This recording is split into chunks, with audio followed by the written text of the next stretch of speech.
This shit more than a game.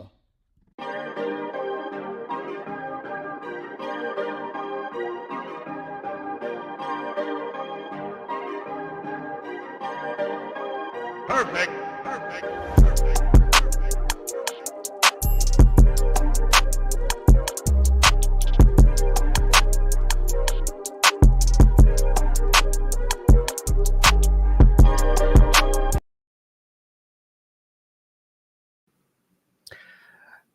My dad used to always say, if you lie with dogs, well, that was my opening. If you lie with dogs, you wake up with fleas. And that could not be a picture perfect way of what the New Orleans Saints are right now, because ever since Saturday, and I was a part of that uproar of Joe Brady turning down the New Orleans Saints, there's been some rebuttals from people saying that we're overreacting. The fan base is just being a typical rabbit cells. It's not that serious. It's only Joe Brady. And it's not the fact that, okay, we're lost out on Joe Brady. We just found out about 3 hours ago we're not going to even get a chance to interview Cliff Kingsbury. I've already said, like, I'm not losing sleep that, oh man, these great candidates like Joe Brady and Cliff Kingsbury don't want to be our coach. I never had Joe Brady nor Cliff Kingsbury on my radar up until they were named as candidates, to be honest. That's how much I didn't think of them even as not necessarily worthy, but I'm not thinking of them as these top-notch candidates. But what it does say is how unattractive of a job we are. Whether you want to admit it or not, and there's a lot of factors into it. It's not just one sole reason. But the Saints are not an attractive job. They're just not. And so what makes my point about when you lie with dogs, you lay with fleas? Well, here's one of the main reasons why the Saints are in the spot that we are in right now, where we are suddenly seen as this no-go zone to head coaches, and now the national media is starting to pick up on how unattractive we are and how things are being ran under Gail Benson's administration with Mickey Loomis leading the way. I've always said, Mickey Loomis, if you're going to go triple in on Dennis Allen, you better expect to reap what you sow. And right now, Mickey Loomis is reaping what he sows.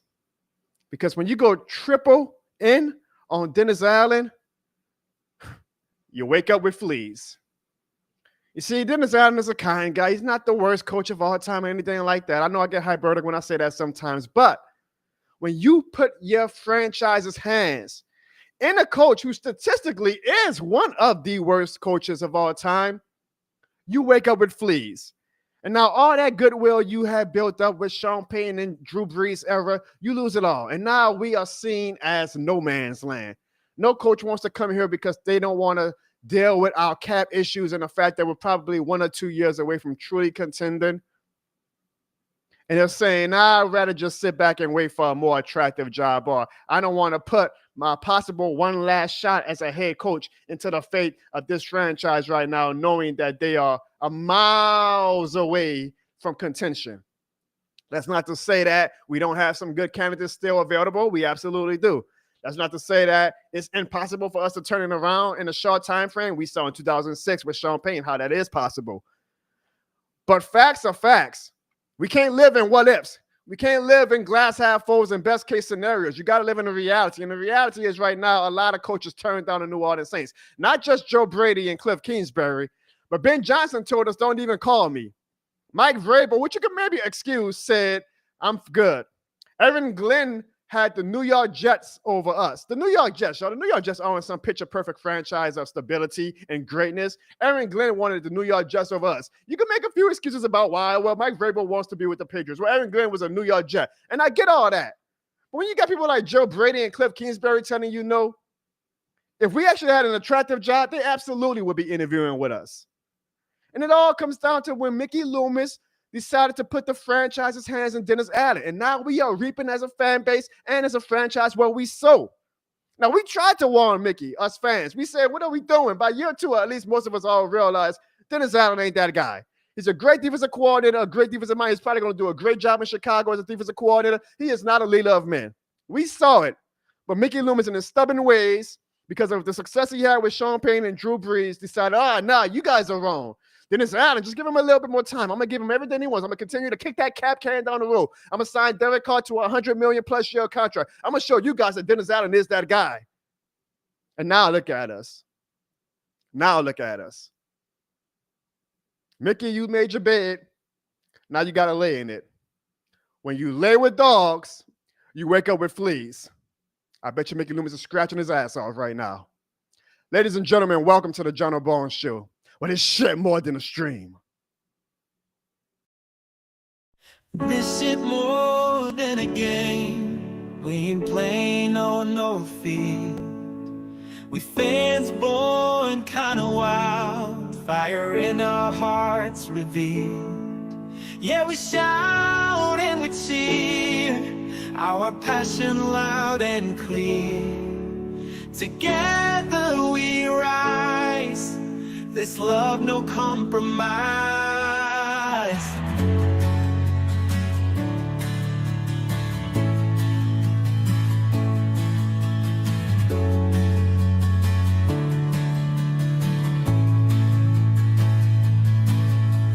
Holler at the screen, repping our dream team. From the sidelines we scream, living in this fan's dream. Yeah, we shout and we cheer, our passion loud and clear. Together we rise, this love no compromise. This shit more than a game.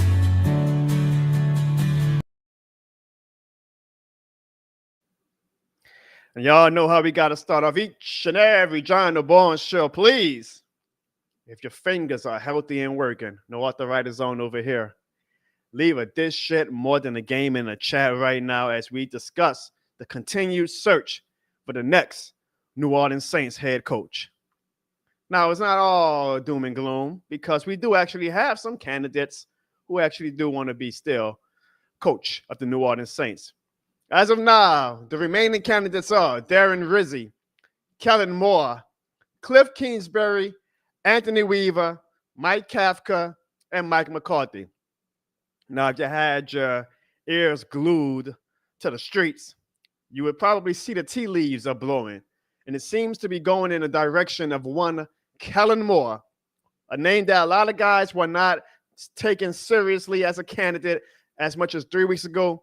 Now seems to be the favorite. Well, how is he the favorite, John? What makes Kellen Moore seemingly the favorite over a lot of head coaches? Well, one, the New Orleans Saints actually flew to Philadelphia to meet with Kellen Moore. When you are flying yourself out to meet with a candidate, it probably means that you're very, very serious about that candidate. You see, now granted, a lot of logistics was in play because Kellen Moore is going to be coaching the Eagles offense in the Super Bowl, so that had a big part, but it's still, the Saints didn't fly out for Mike Kafka. The Saints didn't fly out for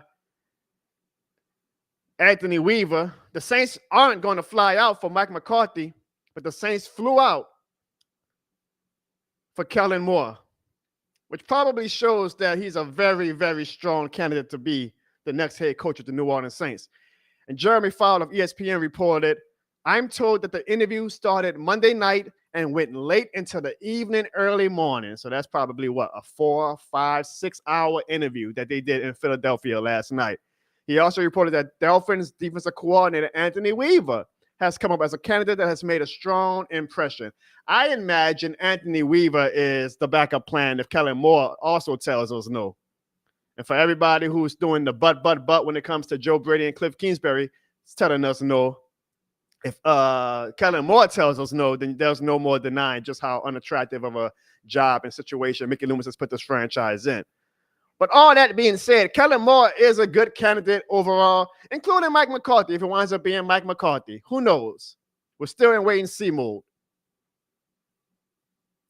But I want to know, what are y'all's thoughts about Kellen Moore as our possible next head coach? I think that we've all had about 2 to 3 days to process it. And as a fan base, just like every other fan base, eventually you talk yourself into whoever's the next head coach, right? Like if it's Anthony Weaver, if it's Mike Kafka, give us about a day or two and we will talk ourselves up into how they can potentially lead this team to prominence again. If it's Darren Rizzi again, we will talk ourselves into it. That's what fan bases do. Usually all a new head coach needs is a strong press conference and he wins over fans. So what do you guys think about Kellen Moore, including you Falcons fans? I know I got a lot of Falcons fans in the chat right now. I actually do appreciate y'all Falcons fans because this is the dog days for my show of the offseason, given that my numbers dwindle. So I appreciate the Falcons fans who still come on, even if they think that they are dancing on our grave, because I know that it always turns around and that the Falcons are going Falcon. But I want to know everybody's opinion about the possibility of Kellen Moore being our next head coach. You see, Juddy Bear, who is a Falcons fan, already thinks that we're getting desperate. He thinks that Kellen Moore is a desperate head coaching move. I don't necessarily agree with that. Do I think that Kellen Moore was our top choice? No, he probably was the top choice of tier B, right? Tier A was probably Vrabel, Aaron Glenn, and even though we had no shot at him, Ben Johnson. Tier B is probably the Kellen Moores, the Joe Brady's, maybe even a Mike Kafkas and Anthony Weaver. So I don't know about getting desperate. But I do admit, and I can acknowledge that he probably was not our idea or first candidate going into the search. Now, sometimes that ends up working out for a team. Sometimes the second choice winds up being the greatest choice of all. Look at Drew Brees with the Saints. Drew Brees wanted to go to Miami. Miami told him no. The Saints were his second choice. That wound up working out pretty well, now didn't it, Falcons fans? Y'all would know. Y'all would know, Falcons fans. The Saints being Drew Brees' second choice wind up working out pretty well. So, hey, it might work out for the Saints that our second choice is the one that we went with. Bruce Saint says his top two options were Joe Brady and Moore. Now all we have left is Kellen Moore. One Smoke says that Mike Kafka is his pick if Kellen Moore doesn't want the job. He seems like the only one to want the job. I do think Anthony Weaver also wants the job. And I will say that if on his busiest week of game planning for the Super Bowl that Kellen Moore took time out his day to have the Saints fly out to him and interview with them for about 4, 5, 6 hours, I would think that there's at least some mutual interest. Now, we'll see afterwards. You know, Lord knows I'm just expecting at this point to wake up to a Adam Schefter bomb that Kellen Moore has pulled his name out the Saints coaching search. But until I see that, I would imagine that the interest is mutual. And I can appreciate every coach, honestly, at this point who is still interested in the New Orleans Saints job. Not that I'm going to hold it against Joe Brady or Cliff Kingsbury for telling us no. I understand their situations. They want to be in a spot where they feel like they can succeed, and they don't know if this franchise right now can give them that best shot, especially Cliff Kingsbury, who's going to be, if he ever gets another head coaching job again, his last chance. So I absolutely get it. I absolutely get it. But what I also can admire, and I'm sure a lot of our fan base is going to admire, is whatever coach tells us yes, essentially is saying that I want to be in New Orleans. And y'all know as New Orleans, as a small market city already as we love people who embrace us. We love superstars that embrace us. So the head coach is going to win over a lot of fans instantly by saying, yeah, I see all these other head coaching candidates running away from you guys, but I'm coming to New Orleans. I'm packing my bags and I'm bringing my family to New Orleans. And Lord knows that's going to instantly make him a fan favorite. Now it all comes down to wins and losses. You know, that's the bottom line on how much we really love somebody in New Orleans when it comes to our sports. But instantly right away, in the short term, the new head coach is going to be very popular because he's going to say, I am choosing New Orleans. I don't care about the cap situation. I don't care about the quarterback dilemma. I don't care about the spot that we're in right now. I'm choosing to hang my hat in New Orleans and build this franchise back up. And that's going to be some this shit more than the game energy that I already know that I'm going to love and admire. And I would hope as well that whoever the head coach is, we got to give him at least 3 years, y'all. I mean, unless he's a colossal failure, like it would have to be extremely bad. Like the players just literally quit during the games. Like that is how bad it would have to be for us to say we got to fire this head coach after 1 year or 2 years. We got to get this head coach, whether it's Kellen Moore, whether it's Mike McCarthy, whether it's Mike Kafka, whether it's Anthony Weaver, all the grace and patience in the world, because he is walking into a damn near impossible scenario. You see, Sean Payne was as well, but Sean Payne had Drew Brees. Now, granted, nobody knew who Drew Brees was going to be. Drew Brees at that point of his career, but Sean Payne had Drew Brees. This next head coach is going to have either Derek Carr or Spencer Rattler, or, you know, maybe we might sign Justin Fields or somebody. Breaking news, it ain't going to be Drew Brees. So we got to give the new head coach, whoever it is, patience and grace. Mr. Filmer says, yes, Kellen Moore is young and has an offensive mind. That's what the Saints need in the next head coach. Kellen Moore is 1 month older than me. which is crazy. So I'm like, good Lord have mercy. I feel good though. I'm like, all right, well, at least I can still say that the head coach of the Saints is older than me. Because if the head coach of the Saints was younger than me and I'm only 36 years old, I would be like, God damn have mercy. What am I doing with my job, with my life? I'm doing a podcast, yelling at Falcons fans where I got somebody my same age coaching my team. Nah, I'm joking, but I do love to see these young guys doing great things in their life. Kellen Moore is 1 month older than John Barnes. We're both 36 years old. He was born in July. I was born in August. It would be pretty nice because it seems like a trend of young offensive coaches being very successful in the league to see if Kellen Moore can follow that same script. I guess we call it the Sean McVay career arc-way, right? My guy, Corey Moore, from the 28 to 3 podcast. That's my guy. Make sure y'all check out the 28 to 3 podcast. Falcons fans, y'all would really love that podcast. It's real easy to remember. 28 to 3 podcast. Search it on all your search engines and Google and YouTube platforms, and you can't miss it.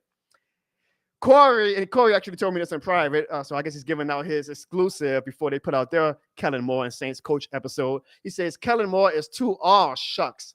I want that fire. He says it in all caps, so you know he's serious. He's a good offensive coordinator, but is he head coach material? I'd rather stay away from him, to be honest. Now, me and Corey talked about this. I also brought it up to my Twitter audience. And this is with me with any head coach, right? Like, I feel like every head coach that's available is a good play caller. Kellen Moore is a good play caller. Mike Kafka is a good play caller. Anthony Weaver is a good play caller. Mike McCarthy is a good play caller. But are they leaders of men? Whoever we choose, is he a leader of men? Because Dennis Allen was a great defensive play caller, but he was not a leader of men. I need someone who can lead a locker room. I need somebody who can command a locker room, who players aren't just going to shuffle away and say, this guy ain't serious. And I will give Corey this because I have watched Kellen Moore press conferences myself, and we can't judge everything just off of press conferences. I totally get it. But even Dan Orlovsky said Kellen Moore is soft-spoken. Kellen Moore isn't a guy that necessarily attracts attention. He said even when he was playing with Kellen Moore never necessarily drew an audience into a room. But Dan Orlovsky did say he feels like in the past year he's seen Kellen Moore get a little bit of swagger. And Kellen Moore even texted Dan Orlovsky last week after Dan Orlovsky was criticizing the Eagles offense and gave him essentially FU text, but in like good fun and being petty. And I'm like, hey, that kind of reminds me of Sean Payton. So maybe Corey, especially being in Philadelphia, Kellen Moore has kind of become a little bit more rugged. We'll see. We can only judge when they actually are in that position, right? So I'm not going to be too hard and be too judgmental of how Kellen Moore comes across now, even though, yes, he does give that all shucks vibe. But we'll see. Now, I've seen coaches win press conferences and not be shit. All right? Because I see right now Liam Cohen of Jacksonville, who left Tampa Bay fans pissed off. So now I really like Liam Cohen. He had one of the more awkward press conferences yesterday when he was like, Duval, and of course everybody's memeing it now and whatnot, and of course, making fun of it. So he didn't necessarily win the press conference, but if you can win in the locker room and win on the field, that's all that matters. Because I'm going to have this episode after we hire our next head coach. I already know now, unless like the guy stumbles on his lines or whatever, whoever is the next head coach, the press conference always wins over fans. You see it right now with the New York Jets. They're doing this for the umpteenth time. Oh, Aaron Glenn, his press conference was different. Yeah, we know we said the same thing about Robert Saleh and Rex Ryan and all these other coaches, but Aaron Glenn's press conference was different. Aaron Glenn is going to be that guy for New York. It happens with every fan base. The press conference always wins over and gets the fan base excited because usually coaches are smart enough to say the right things and get the fan base rejuvenated. I imagine whoever we hire is going to do that, whether it's Moore, McCarthy, Weaver, especially Weaver, because Weaver's a real good guy with press conferences, Kafka, whatever. Any coach is going to win over. I guarantee you guys that, including everybody in this chat right now. Whoever we hire, I guarantee you, y'all going to watch that press conference and be like, I like this guy. It's easy to win a press conference. It is easy to win a press conference. Can you win on the field and in the locker room? So I'm going to probably get impressed and be excited about the press conference of whoever we hire. But I'm also not going to let that be my be-all, end-all and be like, oh, I know for sure this guy is the guy. We all got hyped up after Dennis Allen's press conference. Ironically, personally, when Sean Payton did his opening press conference in 2006, I was like, what the? Because I remember Sean Payton was reading off a note, and I was like, man, this guy's our next head coach. He wound up being the greatest coach in Saints history, arguably a Hall of Fame head coach. So I will say this. Do not put too much stock into the press conference, whether good or bad. Because I've seen a lot of head coaches win press conferences, and I've seen a lot of head coaches lose press conferences, and it had absolutely nothing to do with how they were as an actual head coach. Bill Belichick does not win press conferences. He's the greatest damn head coach of all time. So remember that, because I guarantee you guys are going to be real excited about the press conference and say, "Oh my God, this guy is great. This guy is great." Well, that's that's what we do as fans. I'm not knocking it. It's what we do as fans. Mick Swagger says Gail wore her stilettos. I'm assuming he's talking about the interview. J-Rock mentions about Cliff Kingsbury telling us no. I mentioned that in my opening rant. Again, I'm not mad at losing Cliff Kingsbury. I don't know what the attraction is to you guys, to be honest. Like, are we the same fan base that just not deal with Dennis Allen and his resume of not being worthy as a head coach, and now we're turning around and saying, oh, let's get Cliff Kingsbury, though? I mean, granted, Cliff Kingsbury is a great offensive mind, and he's great with quarterbacks, but his head coaching record is what it is. The difference between him and Dennis Allen is that, one, he coaches offense, and two, he's sexier than Dennis Allen, if we're being honest. So if you're actually losing sleep because we are losing Cliff Kingsbury, the candidate, I don't understand that at all. Now, if you're just mad because you're like, God damn, even Cliff Kingsbury of all people was telling us no, I absolutely understand that. Keeping up with these. Holy snap. Okay, I'm sorry. I'm just seeing this. Wow, Bruce Saint with a $50 super chat. Bruce Saint, I truly wish, Ziggy was still a part of the show. He's taking an off-season break, I guess, so he's not on. But I could give you this shit more. The bootleg air horns. Now, mind you guys, I'm manning the station while also trying to read the chat and talk, so. A $50 super chat. And Bruce Saint only simply says this shit more than the game. Bruce Saint, I appreciate you. I appreciate you, Bruce Saint. Thank you. So y'all know every super chat we get, we turn and we invest right back into the show. And I was starting to miss Bruce Saint on the this shit more than a game super chat wall. So let's pull that up. So everybody who left a super chat last week, including my homie, my Kansas City homie now. If y'all saw my Kansas City vlog, y'all saw I watched the game with him. Darrell, as well as Uptown Made Me 504, Red Swarm, Easy E, and Pro P. We thank you guys. Please know that it's shit more than the thanks. And now the king of the super chats, Bruce Saint, gets to come back and take his rightful spot on the This Shit More Than the Thanks graphic. I appreciate you, Bruce Saint. Thank you, truly. I don't know if that's like because I'm about to be, if you guys haven't heard the news by now, a dad or what? Lord knows I could use all the diaper money in the world. But I maintain, guys, every super chat that I get when it comes to this show is going right back into this show. And once the offseason is officially over, sadly, in 2 weeks. Can y'all believe football season is about to be over? I'm really going to dial it back a bit and see how can I improve the show going forward to give you guys, I guess, more consistency. Maybe bring in another content creator to host the show with. I'm definitely going to try and bring more guests on the show, virtual as I keep trying to do in-person interviews like I did with McCoy, which is great, and I'm going to continue to do that. But I feel like that knocked me away from doing virtual, guest spots throughout the season. And I mean, at this point, I'm pretty sure nobody cares if it's virtual or in person. I'm sure you guys enjoy the in-person aspect of it better.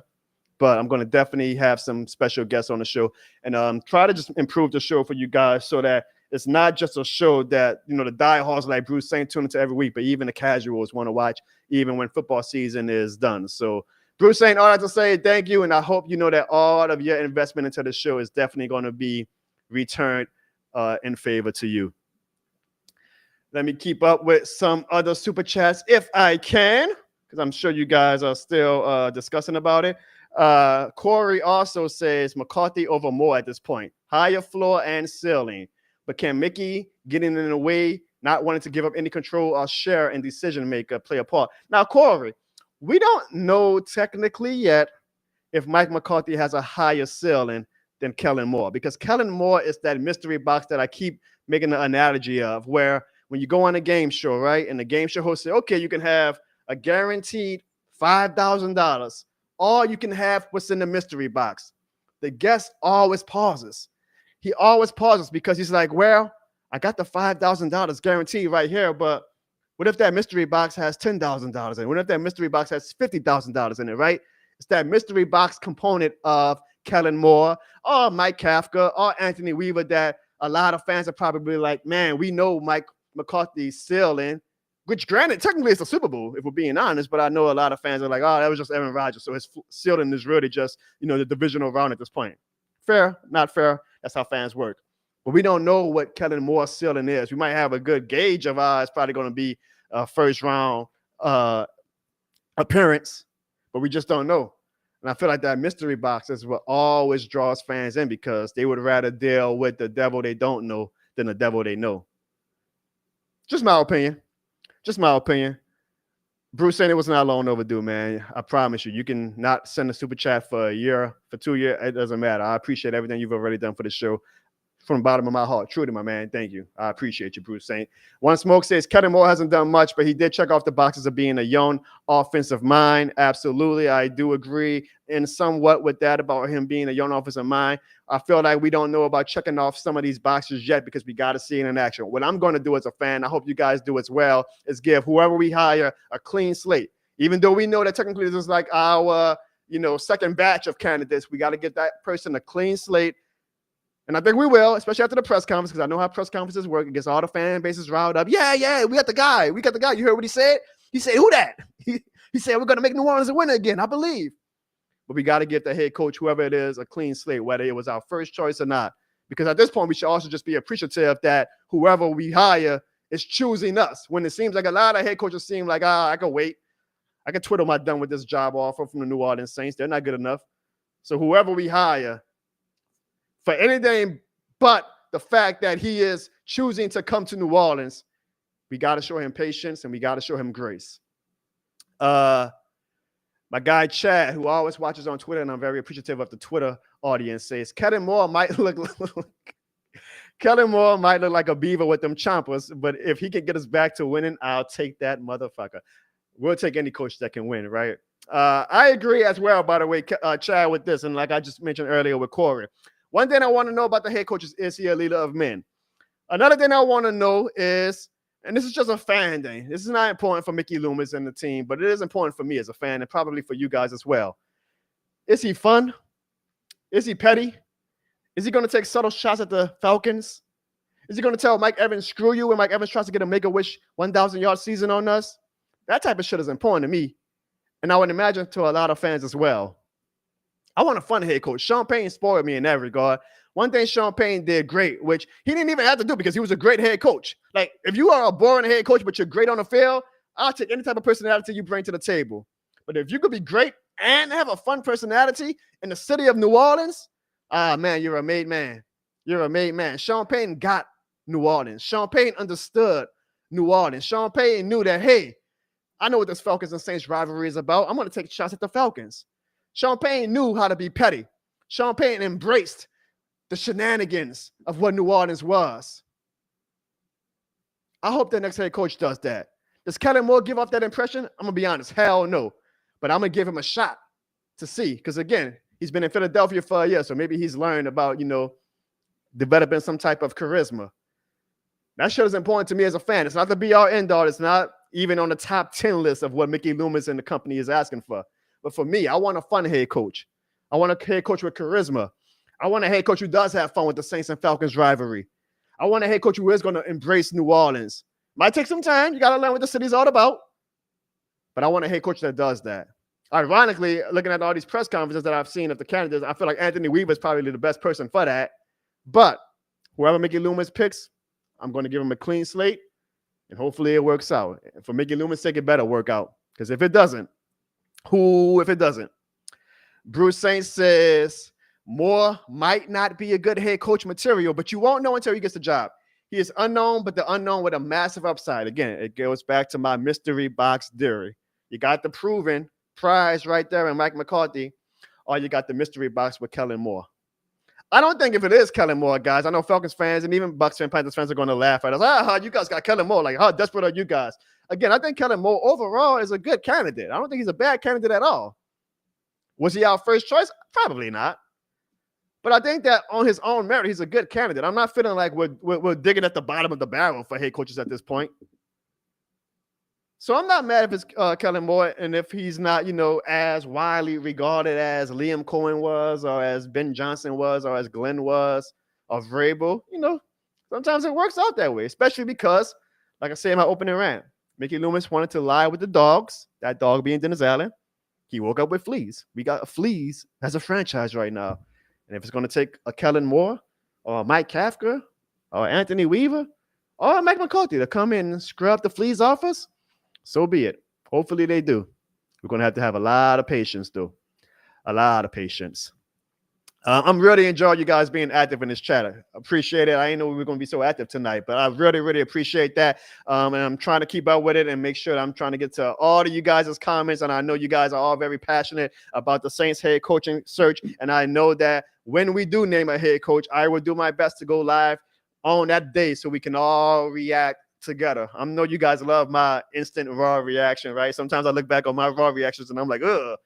But just know, had YouTube been out in 2006, I would have been on this camera screaming, why in the hell are the Saints signing Sean Payne over Mike Martz? Why in the hell are the Saints signing Drew Brees when Vince Sean and Matt Leinart are right there, okay? So I can embrace the fact that hopefully I am wrong with some of these takes, and I hope that you guys do when we do the eventual raw reaction podcast to when the Saints name whoever they name as the next head coach. See a lot of you guys in the chat. I appreciate y'all. Mr. Ripley, I know you're laughing all the way in Atlanta, but it's all good because y'all still the Falcons. Remember that. My guy, T Dirty, I appreciate you. I see you doing big things on your channel, T Dirty. I'm happy for you, homie. Misdemeanor Crimes leaves a $2 super chat. And she says, who is the worst GM, Ryan Poles or Mickey Loomis? I don't know what the temperature is like in Chicago when it comes to Ryan Poles. Ryan Poles landed the #1 overall pick in his lap and had Caleb Williams now. So if he flops that, I will say this. Mickey didn't flop when he had Drew Brees land in his lap. So we'll see how Ryan Poles does. But I think it's a little too early to write Ryan Poles off lap yet. And I am one of the few fans who, as tough as I am on Mickey Loomis, and I'm very tough on Mickey Loomis, I'm still of the belief, and some fans might think I'm stupid for it, that I'm willing to give Mickey Loomis this shot to try and fix things. Even though I see like all of the momentum, it feels like, of just like the outside world saying that, man, Mickey Loomis is not that guy. A lot of outside forces in New Orleans do not like the way Mickey Loomis is running his team. I see it. Maybe I'm just being purposely obtuse. I don't know. But I just, in my heart, for some reason, I'm like, look, he chose Sean Payne and Mickey Loomis and Drew Brees, right? Like, I can't just discredit that to only focus on his last 4 years. I know that the NFL is a what have you done for me lately business. I know that you absolutely can say, yeah, well, John, guess what? He hired Sean Payne and Drew Brees 16 years ago, brother. It's 2025. We got to move on. I totally get that. I'm absolutely okay if you feel like you're done with Mickey Loomis and the only way for us to be successful is for him to go to another role or for him to quit or get out or fire him. I totally get that. I'm just willing to give him this last and final shot, but he's got to get it right. He's got to get it right. So if he is ballsy enough to skip on the proven and Mike McCarthy to go with an Anthony Weaver or Kellen Moore, God bless him. I hope he's either A, knows that his job is secure no matter what, or B, he's real confident about that person. Because I feel like this next head coaching candidate, if he is a failure like Dennis Allen was, then there's no more excuses for Mickey Loomis. You're 1 for 2, my guy. You'll be 1 for 2. 1 for 3, excuse me, with Dennis Allen and whoever the new head coach is being those two that failed. I'm hoping that the new coach is successful. I'm just saying, if he is a failure, I don't see how you can bring Mickey Loomis back after that. But I am still of the belief right now that I'm willing to give him one more shot. And if it doesn't work out, well, y'all, it gives us a better shot at Arch Manning, which has been my prophecy for the past 5 years, that Arch Manning is going to be the first quarterback taken by the New Orleans Saints in the first round since Archie Manning. It's almost too goddamn poetic. Misdemeanor Crimes, thank you for the super chat. You get the ghetto, this shit more than the game air horns.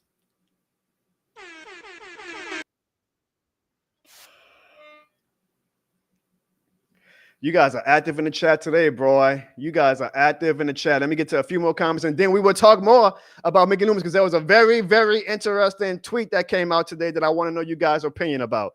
Chat also says, I don't know about y'all, but while people say they don't blame these coaches, I'm bitter as hell when they deny us and hope we can smash these mother effers when we play them. Absolutely. You know why, chat? Because this shit more than the game. And my dude, Ken you says this coaching shit is more than the game. You're damn right. So whoever coach picks us will be officially this shit more than the game certified. You want to know, by the way, whoever the next head coach is, I'm letting y'all know right now, whether it's you, Kellen Moore, whether it's you, Mike McCarthy, whether it's you, Anthony Weaver, Mike Kafka, whatever. If y'all really want to win this fan base over, because it's a very jilted fan base right now. If y'all really want to win this fan base over, Kellen Moore, Mike McCarthy, Anthony Weaver, Darren Rizzi, Mike Kafka, come on the John O'Bourne show. Come on the John O'Bourne show. Show right away that you get New Orleans by saying, I'm going to go on this little fans podcast. He only has 8,000 subscribers or whatever. And I'm going to show him that this shit more than the game, that I'm embracing this city. That's how you win over the fans. That's how you win over the fans. Kellen Moore or Mike McCarthy or whoever the next head coach is. That's how you win over the fans. Come on the John O'Bourne show. Get to the final comments. Bruce Saint says, whoever is our HC, I would give him 3 years because he's going to be given a horrible situation. I would hope, Brute, that the fan base feels the same way. Pro P, now y'all, Pro P, if you're new to the show and not true to the show, is a Falcons fan. So I still don't know how Falcons fans have the nerve to fix their lip to talk about the Saints when we ruined their season. Like, if the Falcons just simply beat us, they would be in the playoffs this year, but they didn't. They lost to Darren Rizzi and the New Orleans Saints. So I don't know why Falcons fans are just so damn stubborn, but it makes for great vibes in December when the Falcons falcon. Get to the final comments, and then we'll get to our next topic. Jerry really wants me to show y'all this picture that he sent me. I will show it, Jerry. Okay, patience, my man, patience. I'm going to show it during the voicemail segment. Ice Cold Cowboy. I'm surprised. I thought we were done with the Cowboys once Evan left the show. But Ice Cold Cowboy says the Saints need to just tank for Arch Manning. I would not be opposed to that, Ice Cold Cowboy. I still got to see how Arch Manning looks as a full season as a starter, but I would not be opposed to that, Ice Cold Cowboy. I would not, because right now I want the Pelicans to tank. Okay? I want the Pelicans to tank. Now, look, if the next head coach comes in and does a Sean Payne, I'm not going to complain. I'm not going to be like, oh, man, well, geez, now we made the playoffs. We could have had a shot at Arch Manning. No, I want to win right away all the time. I'm always choosing win over everything. But just being realistic, I'm assuming that it's going to be a struggle of a year next year. So I would not be mad if it all leads to Arch Manning being our next quarterback of the future. I would hope, at least. I would hope. My guy A-Camp says Sean Payne wasn't their first candidate either, and no one knew who he was. Even Drew asked his father-in-law when he called him, who is Sean Payne. Now, A-Camp, I don't know for sure if Sean Payne wasn't our first candidate. I do think he was our first candidate. I do know that we were not Sean Payne's first choice. So again, it goes back to the sometimes being the second choice is a good thing theory, right? Drew Brees wanted to go to Miami. Miami told him no. Sean Payne came here. Drew Brees came here. Sean Payne actually wanted that Green Bay package job, which ironically went to Mike McCarthy. So Sean Payne was like, well, damn, when Green Bay told me no, I guess I got to go to New Orleans. If Green Bay would have offered Sean Payne a contract, Sean Payne would have been in Green Bay. And how funny that would have been, right? So sometimes all that to say, the second choice winds up working out. Maybe this time it's the same second choice that head coach is going to work out, because I'm pretty sure Evan Glenn was going to be the favorite if he was actually choosing us. So technically, whoever we choose is going to be our second choice. Maybe it works out like Sean Payne and Drew Brees did. Fingers crossed. Damn, y'all really active in the chat today. I appreciate y'all. So here's what we're also going to do. We're not going to just talk about Kellen Moore, but we will keep our ears to the ground, and I'm sure the great Nick Underhill, Val Walker, Catherine Terrell, Jeff Duncan will keep us, Ross Jackson, John Hendricks, all those great reporters will keep us in the loop on how this coaching search is going. And I will have some of those reporters, by the way, y'all. Wink, wink. I don't want to give out too much on the show this offseason. Like I said, I'm going to make sure that I don't play with y'all time. For all of the diehards who watch my show continuously, including during these dog days of the offseason, knowing that I'm not the biggest channel, I appreciate y'all. I will reward y'all. That's one thing John O'Bourne is going to do. I'm going to reward the diehards of this channel. I'm going to give y'all exclusive content and access that you cannot find on any other channel. I promise you guys that. I promise you guys who stuck with me throughout this whole season. My damn co-host didn't stick with me. When the last time y'all saw Ziggy and Sean Evan on the show? They ain't stick with me, but y'all did. I promise I will reward you guys this offseason. Keep rocking with me. That's all I got to say. Keep rocking with me. Now, are y'all going to keep rocking with Mickey Loomis is the question. Because today, Josina Anderson put out a tweet saying that a leak source tells me some of the questions surrounding Mike McCarthy's head coach vacancy have involved sentiments over the power structure and communication when it comes to football decisions, y'all. Length of contract, similar to his situation in Dallas. Obviously, Mike McCarthy is very tenured and accomplished. It's not hard to surmise where he likely expect due respect. Everything has its own weight and impact on talks.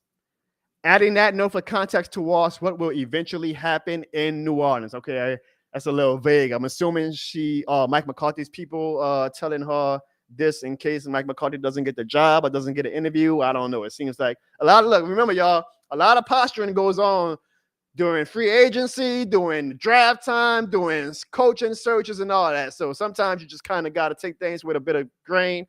But also, Josina's a respected reporter, so I'll take what she says valuable. But I'm also like, okay, well, I'm trying to just figure out what's the cause, I guess, of this tweet.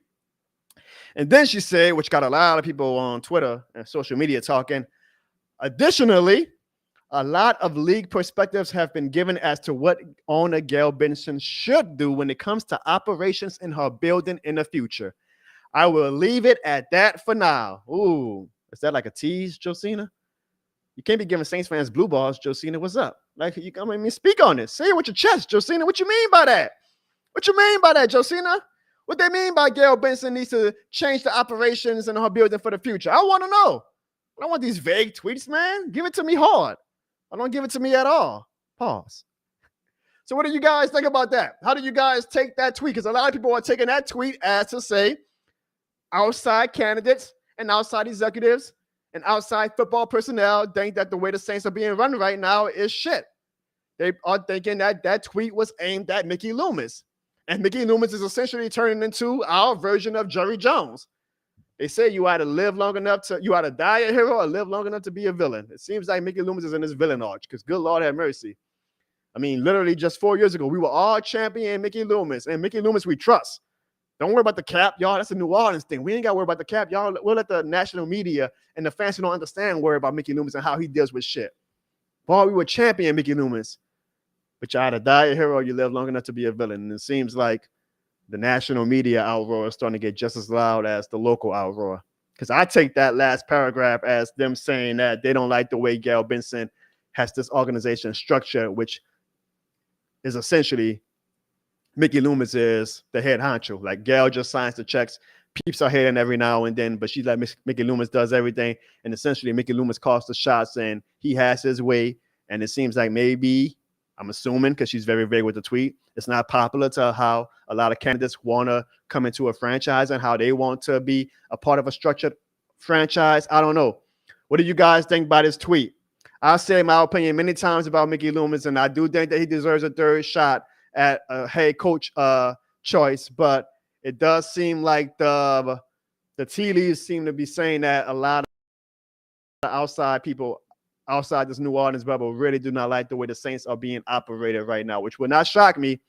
And like I said on Saturday when Joe Brady turned the Saints down, I hope that no matter what, whatever comes from this, what really needs to come from this is Mickey Loomis and Gail Benson and Dennis Lucia having a hard look in the mirror and saying, are we doing things right? You know, you could be in your little New Orleans bubble where everywhere Gail goes outside New Orleans, she's adored, and she goes to all these galas and Mardi Gras balls and all these events and whatnot, and she's adored, right? We love you, Gail Benson. They throw flowers at her feet. But can she step outside of her bubble and say, damn, look at how my franchises with the Pelicans and Saints are being viewed outside of my little bubble of rich people and diehard fans? So what do you guys think by this tweet from Josina Anderson? Let's get to the comments now and see. Mick Swagger says, I'm telling y'all, Loomis thinks he is Jerry Jones 2.0. We'll see, Mick. I need more time. I know that's annoying as hell to hear, especially because I'm always like ranting hard about Mickey Loomis, but I still want to show him a little bit of grace. Like, I don't think I've seen that cockiness out of Mickey Loomis just yet. I know his press conferences usually, especially after that press conference last season with the Dennis Allen and Chuck Noll comparison. I get it. I know. I promise y'all, I know. I don't know if I want to put him on that Jerry Jones level yet, but these next year or two, because he's not getting fired, y'all. The Gal's not getting rid of him. All right, we're not going to do a Jacksonville Jaguars and fire him to get a head coach. Like, Mickey Loomis is here. So we'll see how he uses the next 2 years. And I'm hoping, again, him and Dennis and Gail, they look in the mirror and say, okay, we got to maybe change some things up and stop being inside of our bubble where we each tell each other how great we are. But I hear what you're saying, Mick. I hear what you're saying. One Smoke says the NFL is sending a message to the Saints. They just might be. Now that Josina tweet is so damn vague that who knows? Like, it could be from Mike McCarthy's people. And Mike McCarthy's just trying to save face now so that if he doesn't get the job or doesn't even get an interview, he's like, well, I didn't even want the job because look how bad Mickey Loomis is running things. Look how unorganized the Saints are. Like I say, a lot of things can be at play when it comes to things like this. But like I say, it does seem like the tea leaves. A lot of these national reporters have been really hard on Mickey Loomis and the Saints front office and how we operate things. A lot stronger than lately. So now maybe we're just a new whipping boy, right? Like national media always needs a franchise to be like, look how bad that franchise is. It used to be the Commanders. It used to be the Texans, right? Every franchise. It used to be the Saints. If you're old enough, before 2005, it used to be the Saints. Like the national media has these franchises. They're like, oh, that's the franchise there. Is now the new picture perfect franchise of what instability and disorganization and dysfunction is. Maybe it's our turn again now. We'll see. I do know this. It used to be the Commanders. It used to be the Texans. Yeah, they wind up finding a good coach to get them out of that thing. But what also did they find? It's as simple as finding a quarterback, y'all. Like, that's the solution to everything. You find a great quarterback, you can change your franchise's makeup instantly. You could go from, the before and after. Like, oh, she used to be ugly, but now she got that makeover. Whew, that quarterback can give a franchise a makeover. Drew Brees get the Saints a makeover. So it's all about finding the right quarterback. Easier said than done, which is why when fans were saying, we got to get rid of Drew Brees. We got to get rid of Drew Brees. His arm isn't the same anymore. I was like, y'all going to learn the hard way, apparently, because a lot of y'all must be young and not remember what our quarterback life was before Drew Brees, and y'all damn sure see what our quarterback life is after Drew Brees. But it is all that simple as you find a quarterback like a Jaden Daniels or C.J. Stroud, suddenly you're the hot franchise. Oh, we need to be like the Texans. We need to be like the Commanders. Well, you got to find a quarterback. So that's as much going to find a head coach, and it absolutely is. You got to find a quarterback. We got to find a quarterback. We have to find a quarterback, and that's why I'm not opposed to going all in for Arch Manning if that winds up being a situation that presents itself. Hakeem says Mickey got time bought back because of the 2017 draft. That class has basically moved on. All I can say to that, Hakeem, is fuck Bill Vinovich, because we should have won at least one ring with that class. That was one of the greatest draft classes of all time, and it's kind of sad that I can excuse us not winning the ring because of Bill Vinovich, punk ass, and that referee crew in the NFC Championship game. But with a draft class like that, and in 2025, 7-8 years later, like only Kamara remains. Like, damn. When you look back at it, you're like, damn, bro. Like, we came away from that draft with an all-star running back, an all-star safety, an all-star cornerback, an all-star right tackle, an all-star defensive end. And 7 years later, we're like the bottom of the pits when it comes to franchises. What the hell, man? Life comes at you fast in the NFL. Life comes at you fast. Ice Cold Cowboy says he'll trade us Jerry Jones for Mickey Loomis. Well, Ice Cold Cowboy, a lot of Saints fans seem to think that Mickey Loomis is on par or worse than Mickey Loomis, so you might just want to deal with the devil, And Juddy Barrett is right. Like I just said, Juddy Barrett, artists talk about the head coach. You're right, Juddy. You got to find a quarterback. So, I mean, it is what it is right now. We're in Derek Carr land. I'm assuming we're going to keep him for 2025. And maybe Spencer Rattler we try to develop. But right now, the situation is we need a head coach. Get the head coach first, and then the priority should be, whether it's this year or next year or whenever, we got to find a quarterback, because that is the main thing that's going to take any franchise. I mean, look at the Super Bowls lately. Look at the playoff teams. You usually got to have a top 10, top 13, 14 quarterback. Every now and then you can get by with a Sam Darnold, but you saw what happened to Sam Darnold, right? Like, to truly reach that next level, you got to have a top quarterback. I agree with you, Juddy Barrett. And I know that's why Falcons fans are excited, because they think they got that with Michael Penix. But I keep telling Falcons fans, y'all the Falcons, so y'all going to find a way to Falcon. But enjoy y'all Michael Penix hype train right now. Saints fans, absolutely, we still need to find or see who can be that quarterback to take us to the next level, because that's what it ultimately comes down to. Probably, and I will argue, even more important than finding the right head coaches, you got to find a quarterback who can elevate your franchise. Look at Joe Burrow with the Bengals, right? Again, a good quarterback can make over your franchise overnight. Call it extreme makeover NFL edition. You find a Joe Burrow, you find a Jaden Daniels, you find a C.J. Stroud, suddenly you're a great franchise. Suddenly fans are like, oh, damn, why can't we be the Bengals? Why can't we be the Commanders? Why can't we be the Texans? 3 laughing stocks as little as 5 years ago are now seen as like the standards of how you can turn it around. Hopefully the Saints do that same thing like we did in 2005 and 2006 in the future. Give me a second, y'all. Boy, it's tough. I see some people. I think I saw Mr. Film say to be my new co-host. I might, Mr. Film. I might do a co-host contest because it is hard to do a show. I can talk a lot, but geez, have mercy. It does wear you out. It does wear you out. Hakeem also says the fact that Saints candidates are literally turning opportunities down to coach New Orleans. Unfortunately, the hire might be a bridge to the next coach in 2027 when the cap finally gets fixed. That's going to depend on what the head coach. I mean, I would hope the head coach can show at least some growth. But again, we got to be patient. Like, we all understand the situation this franchise is in. So I don't know. I feel like you should give the head coach at least 3 years. Now, maybe by the 2027 season, that season, you say, okay, you got to at least, take a leap from 4 to 6 wins to 9 wins. I get that. But we got to be patient because this head coach, whoever it is going to have a head of a task at hand, and he's not going to have a Drew Brees to come help him like Sean Payton did. Fred Rice says that it's always been the Saints since 1967 about just, how franchises are seen as the whipping boy by the national media as a franchise of dysfunction. Well, Sean Payton and Drew Brees, I guess, put lipstick on a pig for 16 years. And I hope you all enjoyed those 16 years the way I enjoyed those 16 years. Devin, that dude says, who are you talking about, Devin? Who's my permanent co-host? Hold on. I see we got an Eagles fan in the chat. Eagles fan, whoever you are, Eagles has landed NFC Championship game. NFC champions. Kellen Moore is solid. Not sure how he will be as a head coach and a leader of men. I appreciate that comment. Eagles has landed. I will hope that I get more Eagles fans that the algorithm brings them here and they comment after the stream or join the live now, because I would like to know Eagles fans' opinion about Kellen Moore.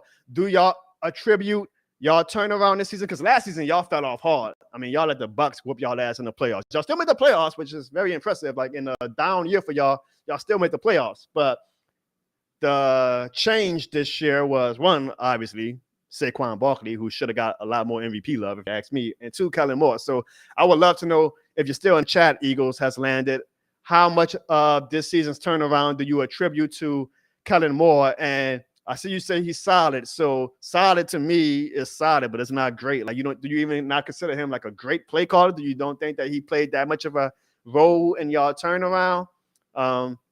Let me know if you're still in the chat, and congratulations to you guys for making the Super Bowl yet again. I mean, good Lord have mercy. If there's one NFC franchise I'm jealous of, it's ones like the Eagles and the 49ers who every 4 or 5 years find themselves back in the Super Bowl. I know Mickey Loomis is trying hard to be like that, but he is failing miserably.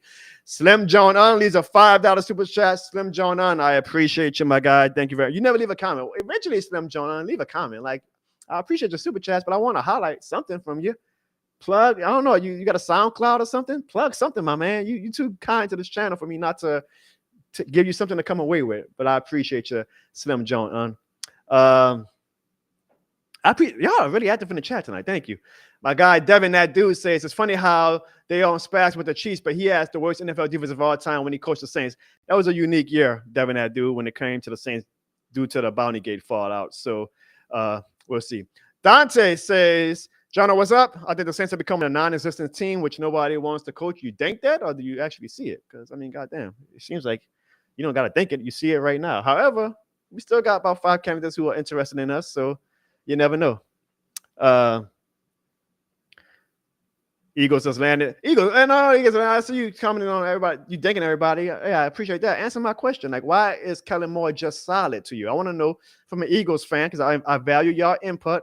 Like, is he not even good? Like, I feel like solid is almost. I mean, I don't want a solid guy. I want somebody who's at least good. Like, I thought I would say at minimum, I think Kellen Moore is good and not solid. So I want to know. Do you think that he's just solid? Do you think that Kevin what's his name? Sirianni. I don't like him, by the way, too. I know a lot of fans don't like the Eagles head coach. I like him. He has a lot of that Sean Payton pettiness that I really enjoy. Do you think that he's the main brains behind the operation and Kellen Moore is just along for the ride? Essentially, in Saints terms, do you think that he's the Sean Payton and that Kellen Moore is the Pete Carmichael? I want to know, because I want to get some. I mean, I would hope that the fan base of the head coach that we got from their team, the coordinator being Kellen Moore, I want to know, do their fan base feels like, oh man, great move, Saints fans. Like, damn, we hate that we losing Kellen Moore. But if you like, whatever, that doesn't give me much confidence in Kellen Moore.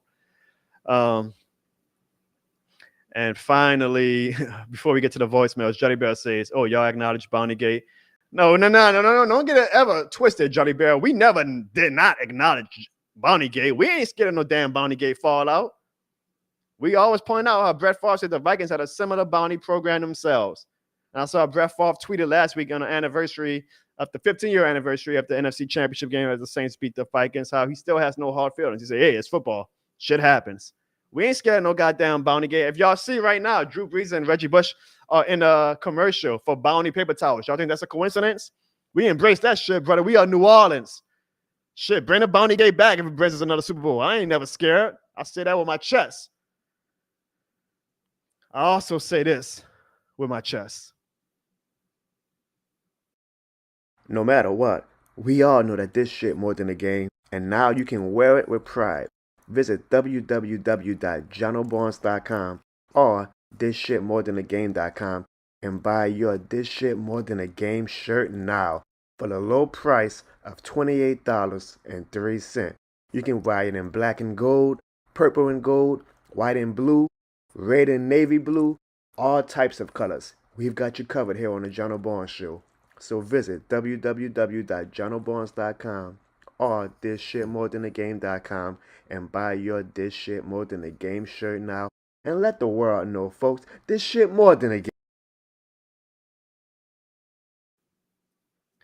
And I hate to say this, but I also want to show a little love to my fellow Falcons fan, Pro P, who leaves a $2 super chat and says, "Arch will put on Eli if the Saints are there." You know, I did see Archie Manning say that he preferred that that Arch Manning goes to the Cowboys, which I was like, damn, Arch, what about us? So we'll see. We all know that the Mannings can pull a lot of strings behind the scenes. It would be something. Now, that would be rock bottom. If, like, we get the number one pick and Arch Manning says, "Nah, I'm not coming to New Orleans." That would be something. That would be something. But we'll worry about that, Pro P, when we get to it, okay? And he also says, "Make this shit more than the game paper bags." I'm not going to make this shit more than the game paper bags. But what I will make is Mardi Gras shirts, y'all. The Mardi Gras shirts are officially coming back next week as Mardi Gras season gets here. And if you want a Mardi Gras version of This Shit More Than a Game shirt or a This Shit More Than a Game Tuesday shirt in purple or white and green and gold, go to www.jonobarnes.com or thisshitmorethanagame.com if you're nasty. And starting next week, the Mardi Gras shirts will be back. Because let me tell you something, Falcons fans. One thing about New Orleans. We get a parade every year. No matter how shitty the Saints are, we get a parade. Y'all don't. Y'all never got a Super Bowl parade, and y'all just don't get parades, period. New Orleans, we get a parade every single year. And you know why? Because it's shit more than a Tuesday. With the Mardi Gras shirts coming back, y'all, this is your last chance. If you want to buy a This Shit More Than a City t-shirt, now is the time to do it before they get archived. Remember that all profits from sales from the This Shit More Than a City shirt are going to go to the Greater New Orleans Foundation's New Year Tragedy Day Fund. And I am very excited that next week we will be giving the $700+ donation to the Greater New Orleans New Year's Day Tragedy Fund, all because of you guys who helped make this campaign a huge success and bought over 100 This Shit More Than a City shirts. I love y'all, man, from the bottom of my heart. I absolutely love y'all. And I also want to give a shout out to the Bucs fans. Yes, Bucs fans got word of the campaign and stepped up and donated and even said, "Hey, John, we don't even want the shirt. Here's the money. Do a giveaway," which I'm actually doing a giveaway right now. So if you want to have a shot at a free This Shit More Than a City shirt, you can go on my Instagram. Don't worry about the other Instagram people on that list. They're not even on the show no more. But you see at Jono Barnes. I'm literally Jono Barnes on every platform. If you want to try and win a free This Shit More Than a City shirt, you go on my Instagram right now. Follow me into the contest. I'm doing a random drawing. You can have a shot to win a This Shit More Than a City shirt. And I will say again, thank you to the Bucs fans who helped make that giveaway happen. All right, you guys, let us get to our voicemails. Yes, we actually do have voicemails. Now, it's not a lot. We only got 3. We got the I'm starting to call them the big 3. We do got voicemails, and I'm not going to make people take their time to give me a voicemail and not actually play it, right? Like, you know, they were nice enough to give me their time to leave a voicemail. The least I can do, even though the season is over, is play them. So here are our post AFC and NFC championship game voicemails.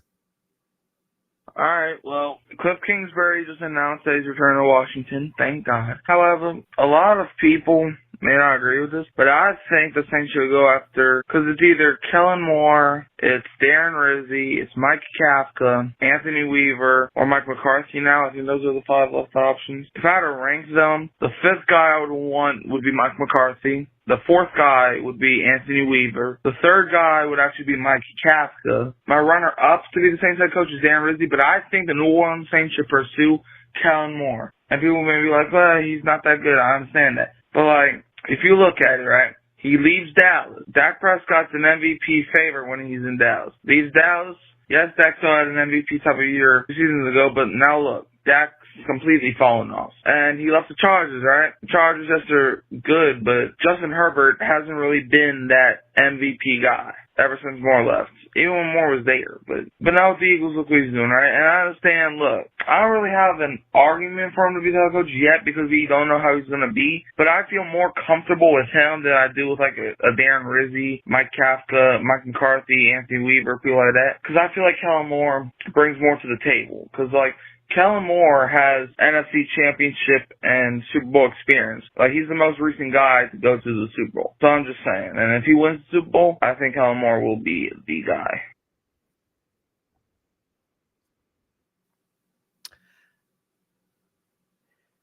I appreciate that input, Hurricane Mikey. I want to give Hurricane Mikey props. Hurricane Mikey has well beyond a year now called me every single week. So Hurricane Mikey, just know you are this shit more than a game certified. Now, I do have a question, Hurricane Mikey. I don't think you're in the chat right now, but were you all in on Kellen Moore before all of this, or was the news of him essentially being a favorite, did that win you over, and that's why he's your number one now? I'm just curious.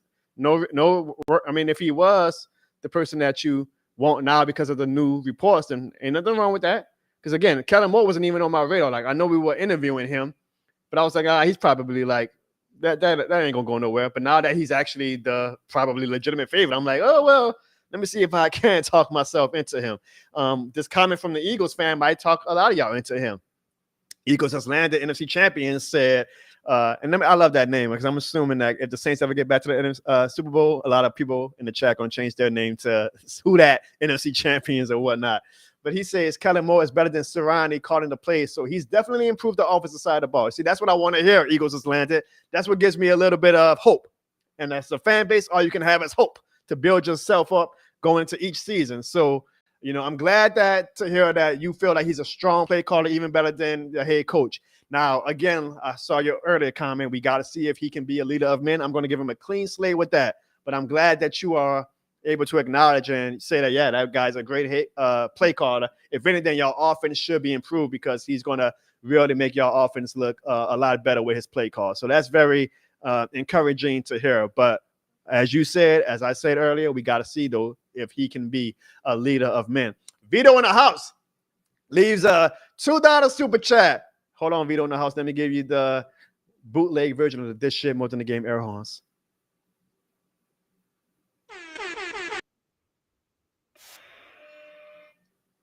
He says, I am hoping for a healthy pregnancy for y'all, Jono. Thank you very much, Vito in the house. Again, if y'all haven't seen, I am going to be a father, and I am very excited for him to come into this world and leave behind my legacy to torment Atlanta Falcons fans for years and years to come. So I appreciate you, Vito in the house, and I'm sure Jono Jr. appreciates you as well. I also see we got a comment. Y'all are really rocking out in the comments today. I appreciate y'all. All right, Mr. Filmer, he says, let's talk about the pick'em. So, Mr. Filmer, if anybody enter my John O'Bone Show pick'em league, you and I believe Chad are tied. One of y'all got to get the Super Bowl right. And hopefully y'all pick two different teams, because if y'all pick the same team and y'all tied, we're just going to have to roll it into the 2026 season and keep going. So hopefully, if you think he's going to pick the Chiefs, you should pick the Eagles. If you think that he's going to pick the Eagles, you should pick the Chiefs, because if y'all are tied, then we're just going to have to keep rolling it until the next season. But you're doing a damn good job with the pick'em, Mr. Filmer. It's just that you and Chad are tied, and the Super Bowl might be the winner take all. Depends on who y'all pick. Archangel says, send me a king cake, Jono, and Pralines. I wouldn't send a Falcons fan a king cake and Pralines, but I would send it to Saints fans. But let me show you something right quick, Archangel.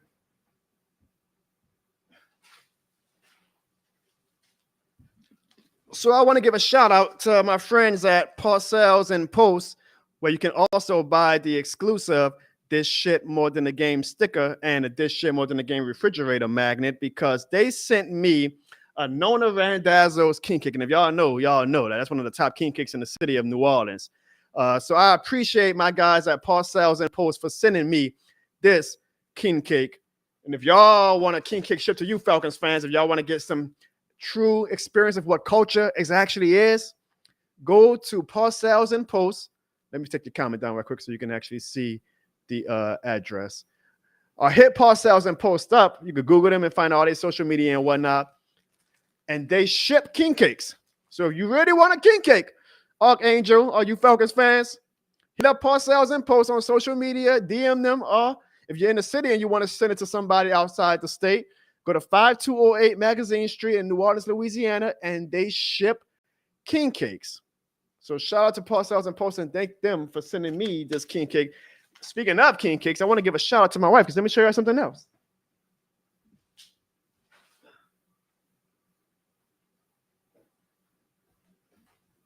Now, look, y'all, respect to all the other companies, Nona Randazzo, Manny Randazzo's, Claudia's, Maurice's, all of the king cake companies. I got love for all of them. I love me some king cake. If you know, you know. I know everybody in the chat right now. If you're in the chat right now, and if you know, let me know what your favorite king cake place is. I might want to go check some out for Mardi Gras season. But if there is one that I will always and definitively put at number one, if there is one spot that I know is the spot for the best king cakes in the city of New Orleans, in the state of Louisiana, and the whole goddamn United States, it is Don Phone.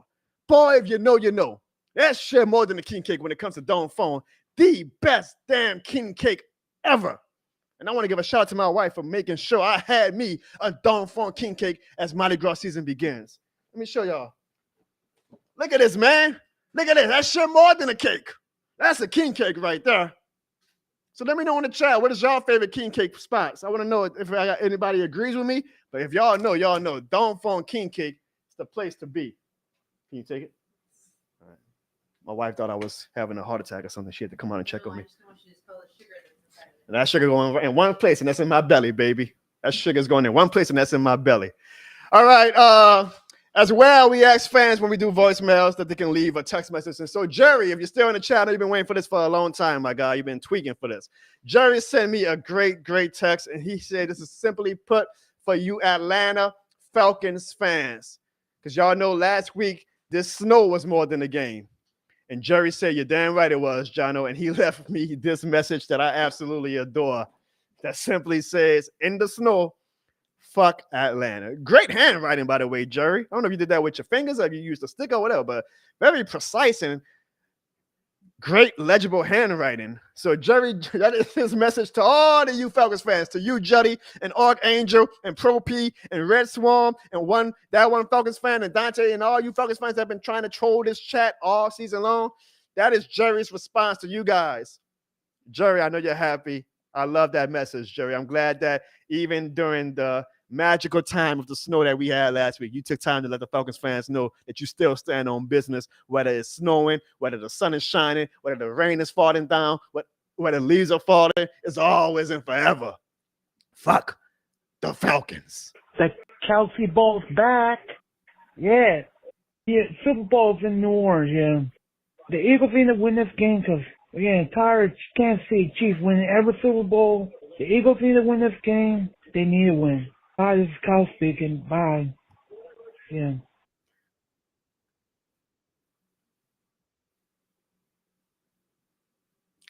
I think a lot of people share the sentiment of Kyle that they don't want the Chiefs to win. We'll talk more about the Super Bowl hopefully next week. I got to still see if I'm able to do a show because there's going to be a lot of things going on in New Orleans. So I don't even know if I'm going to be available at night next week with all the events going on that I'm trying to capture and give you guys content of. But I'll try my best to do a show next week. But I know a lot of fans, well, one, disappointed with the matchup period of the Eagles versus the Chiefs. I didn't care. I mean, but two, a lot of fans mainly are tired of the Chiefs. For me, Let me know if I'm wrong, y'all. I could give a damn. They are an AFC team. This chat right now is mainly probably 100% NFC fans. I can give a damn that a dynasty right now is happening for AFC team. We are all lucky, even you Falcons fans, even you Eagles fans. I know that y'all are part of, unfortunately, the losing end of the Chiefs dynasty, but we have not got to witness NFC dynasty since the 49ers when we were all mainly young, if my demographics are telling the truth about my audience's age, right? So when Brady was winning it all with the Patriots and now with Mahomes winning it all with the Chiefs, yeah, you hate seeing teams always constantly win, but shit, it's not the Falcons, Saints fans. Falcons fans, it's not the Saints. It's not an NFC team that we got to be like, God damn, man, they just keep winning the NFC. It's the AFC team. We got real lucky, y'all, as fan bases right now, that it's the AFC that continues to have these dynasties. In fact, we're real lucky that the NFC seems to always have a new team in the conference championship game every year, so it always gives us hope that, hey, maybe next year is our turn, besides the Cowboys. I know we had a Cowboys fan here, so I'm apologizing to you in advance. But like the NFC always has Commanders come out of nowhere. The Lions come out of nowhere, right? We did in 2006. Like there's always an NFC team. The Falcons have made the NFC Championship game twice since 2005. Like the NFC, you always feel like you have a shot. Whereas the AFC has essentially been Brady and Mahomes for the past 2 decades now. So I don't mind that the Chiefs are this great dynasty that might be the first team to have a 3P. It ain't the Falcons. It ain't the Bucks. It ain't the Panthers. It ain't the Cowboys. And then the NFC team, let the AFC keep having the dynasties while my team ain't shit right now. That don't bother me. I feel like we're lucky, y'all. I know that it gets tiring to see the same team win over and over, but for me, I'm like, shit, as long as it's not a division team, especially if it's not a conference team, have at it, AFC. So have at it, Chiefs. If y'all win the dirt straight, that ain't going to be no sweat off my back. It ain't the Falcons, that's for sure. It ain't the Falcons, so it ain't no sweat off my back. Y'all are doing amazing in the comments tonight, y'all. I really do appreciate that. Truly, truly, truly. I saw, speaking of the Falcons, all right, so Johnny Barrow's having a hissy fit right now about Bountygate. And I'm going to read his comment saying, y'all cheated. Payne got fined and suspended. Williams got fined and suspended. Vilma got fined. Vegeta cried like a bitch. Congrats on y'all fake Super Bowl win, cheaters. Johnny Barrow also says, at least we lost our Super Bowl with dignity. We definitely would have won if we tried to injure Brady like y'all and Favre did it with Favre and Warner. It's called integrity. That's what we're talking about. Well, you know what, Johnny Bell? Maybe if the Falcons actually did try to injure Brady, they would actually have won and not choke the 28-3 lead. So maybe try that next time so y'all can actually witness a Super Bowl in y'all lifetime the way us Saints fans can go to our grave saying, hey, at least we got to win as a Super Bowl. Cheat a little bit. Y'all sad-ass franchise can use it probably if you want to see one before you go in under the grave. As if Bounty Gate is like some dark cloud over the Saints and the fans. We don't give a damn about that shit. We want Bounty Gate back. Shit, we trying to win, man. Life is short. I saw Devin also, my guy Devin. He said, Jono, you can, if I can find it. Well, first off, Devin says he makes his own king cakes, which Devin, send one to me, okay? Hit me up on Twitter, Instagram, whatever. I'll take one. Mr. Filmer says King Cake Club has the best king cakes ever yet because they have an assortment of all the king cakes. But Devin also says, Jono's sympathy weight is real. You could use a few pounds. Well, first off, my guy, I don't know what you're talking about. You see these muscles, bruh? Look at a Jono Barnes YouTube video from 2021 and 2022, and look at a Jono Barnes YouTube video in 2024 and 2025. Brother, this weight is right here, baby. It ain't no sympathy weight right here. That's some this shit more than the game fuel of ass whooping and muscle mass. You know I love you, Devin. All right, we have one last super chat. Again, y'all, I see we got the big three of super chats essentially at this point, still leaving super chats. So we had Mikey, we had Kyle. Y'all know who we got next. I mean, I can't not play his voicemail, right? So if you got your headphones in, turn that thing up to the maximum volume. If you ain't got your headphones in, turn that thing up to the maximum volume. Because the legendary, one and only, is ready to speak his mind. This is James. Just James. And Jono, I'm so happy for you. Feels like watching my own son growing up the way I've been watching you these past few years. You started out as just a baby, and now you're having a baby. Man, does time fly. Listen, I'm kind of in the doghouse right now, so there won't be many voicemails in the future from James. Just James, as the off season approaches. But even Mrs. James, Just James, said I had to call and give you our well wishes on you and your wife's pregnancy. Because let me tell you, your kid is not a baby, just a baby. Your kid is this shit more than a game. And so for one of my final voicemails of the season, Jono, this is dedicated to you. DJ, please.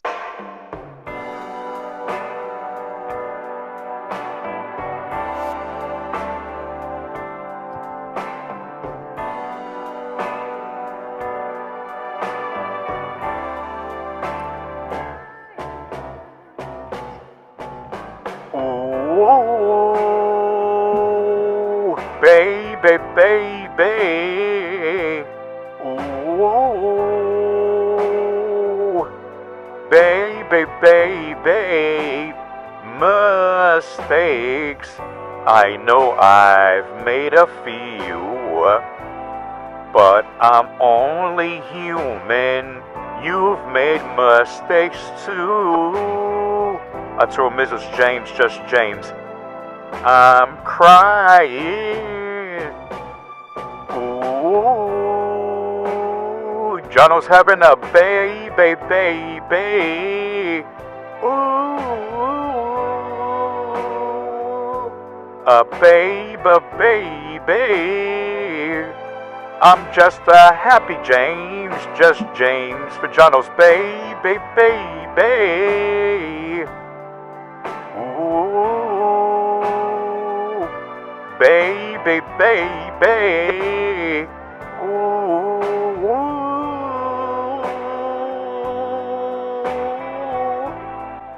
yeah. Congratulations, Jono. And know that it is not a pregnancy, just a pregnancy with the greatest gift you can imagine. This is James, Just James, signing out, folks. And y'all might hear from me one more time, but until then, just know, I still love you, Miss Barbara. What was that? Nothing, honey, I said. I was just telling Jenna how happy I am for you.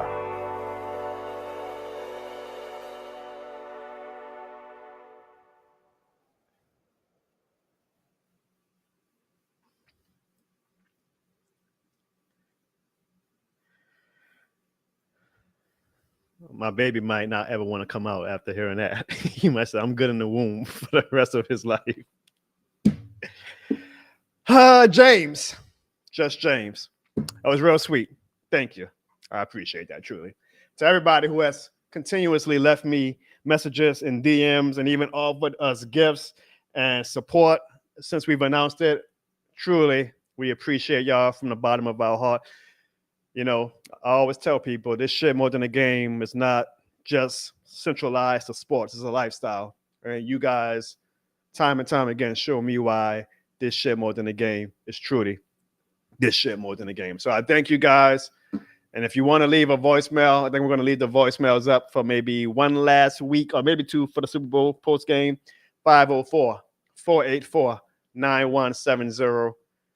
And I'm assuming, hopefully, we'll have a new head coach. Y'all can get y'all voicemails in about the head coach. And then we'll shut down the hotline for a few months. But I appreciate everybody who leaves a voicemail. And I appreciate everybody who has left a very, very kind words about me, little old me. I know. Even my wife can't believe she gave me one. Being a father. Let's hear from our sponsor. And then we shall wrap up this show. Here's a gift just for you for being a fan. Are you going to a sports game or a concert or any major event? Well, buy your tickets from SeatGeek and use the promo code JONO at checkout and you can receive $20 off your purchase over $50. That's $20 off your purchase. What are you waiting for? You know this shit more than a game, man. Now, if we do a show next week, we'll get more in depth about the Super Bowl. But just in case we don't, we do next week as more of a focus on New Orleans being a host city for the Super Bowl. We have our matchup, y'all. We have our matchup, the Kansas City Chiefs versus the Philadelphia Eagles. And as my former co-host used to say that he tried telling y'all, well, there is somebody who tried telling y'all. There is somebody who tried telling y'all. Chiefs because I have the Chiefs as well. And I have, Evan, the Philadelphia Eagles. That is right. My Super Bowl is going to be the Super Bowl from 2 years ago, Evan. I think it's going to be the Philadelphia Eagles versus the Kansas City Chiefs. And as long, Evan, as that man is healthy, and until he gives me a reason not to, I am going to predict. I said that 3 times fast. I'm sick of that. I am going to pick the Kansas City Chiefs to always make and win the Super Bowl. Last year, Mahomes showed me that his motherfucking floor, is the winning the Super Bowl.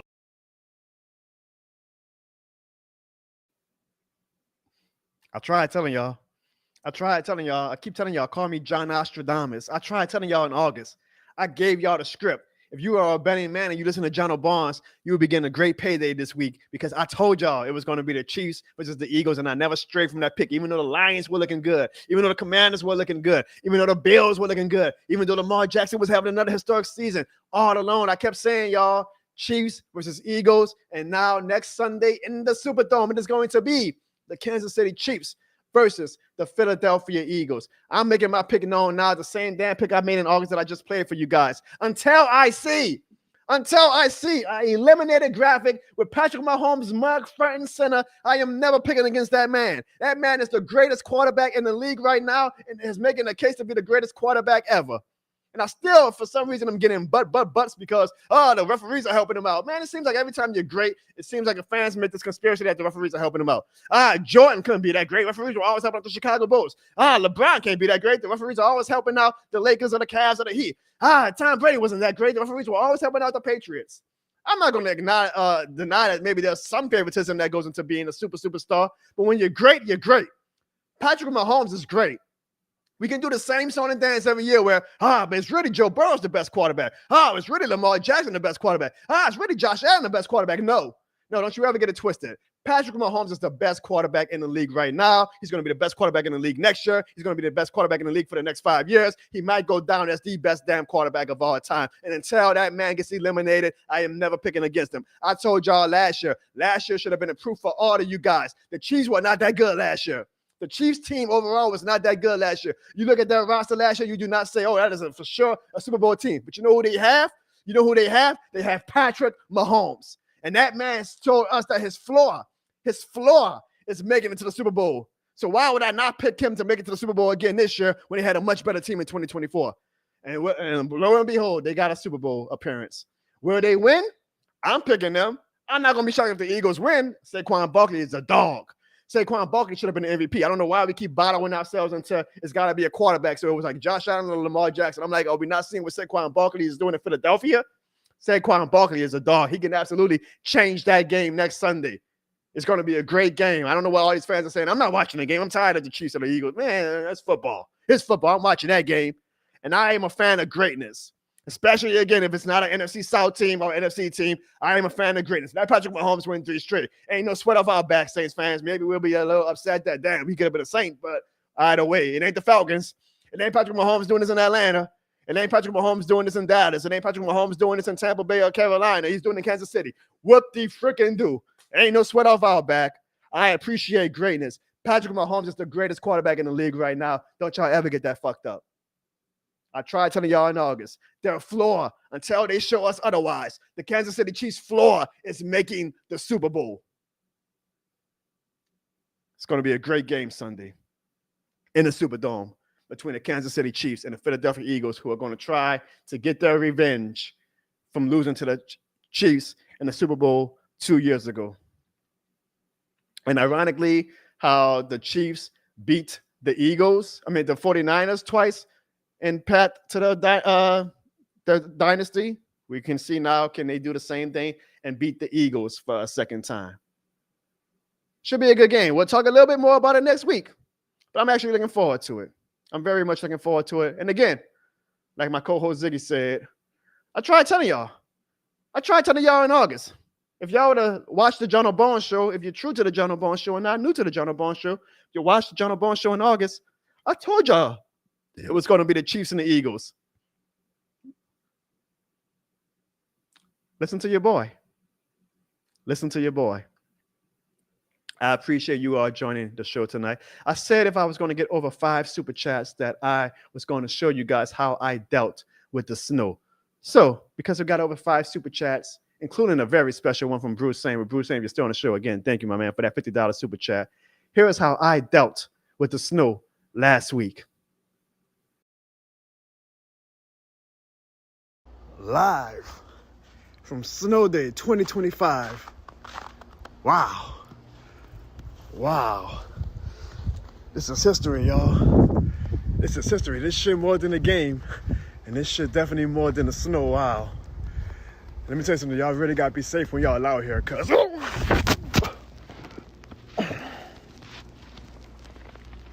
Shit. That hurt.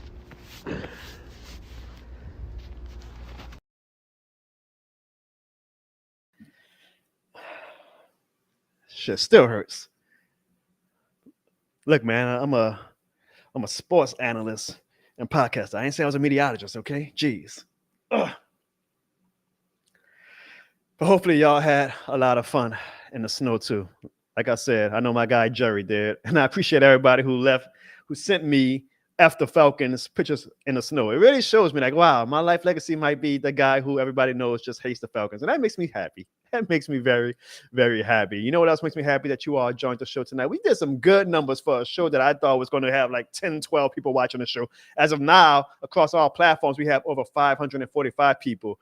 I believe we had at one point over 50 people on YouTube. I appreciate you guys from the bottom of my heart. I appreciate you guys, all of you guys. Hopefully, if you're in the New Orleans area, you get to enjoy the Super Bowl festivities next week. It's going to be a hell of a week. I can't wait to be out and about. If you see me, come say what's up. And hopefully we get a great game next week. I should be doing the show next week, but don't quote me on that because I also know that I might be a little busy doing the Super Bowl festivities and trying to get some good content for you guys to capture how the city looks for Super Bowl. But either way, just keep that bell notification on so you know when I go live, and we can preview more in depth about the Chiefs and Eagles, and just maybe we'll have a head coach by next week. We will see, or maybe we won't. Because it sure seems like, guys, this is how our head coaching search is going right now. Hello, welcome in. Come on a little closer. Come on in. Don't be.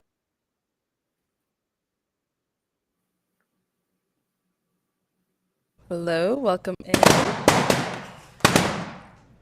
Come on a little closer. Come on in. Don't be scared. Hello, welcome in. Come on a little closer. Come on in. Don't be scared.